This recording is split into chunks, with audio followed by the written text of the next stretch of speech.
আপনি বাজারে যান, চাল ডাল তেল কিনেন, কিন্তু কখনো কি ভেবেছেন ঢাকার সংসদে ঘোষিত একটি বাজেট আপনার বাজারের ব্যাগকে কিভাবে প্রভাবিত করে?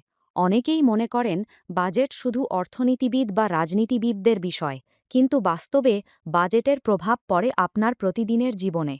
২০২৬-২৩ অর্থবছরের জন্য সরকার ৯,৪৮,০০০ কোটি টাকার বাজেট প্রস্তাব করেছে। এটি বাংলাদেশের ইতিহাসে সবচেয়ে বড় বাজেটগুলোর একটি। সরকার এই বাজেটে ৬.৫% প্রবৃদ্ধি এবং ৭.৫% মূল্যস্ফীতির লক্ষ্য নির্ধারণ করেছে। কিন্তু মূল্যস্ফীতি কেন গুরুত্বপূর্ণ? কারণ মূল্যস্ফীতি বাড়লে আপনার একই টাকায় কম পণ্য কেনা যায়। এ কারণেই বাজেটে সরকার ক্রয় ক্ষমতা রক্ষা এবং নিম্ন আয়ের মানুষের সুরক্ষাকে অগ্রাধিকার দিয়েছে।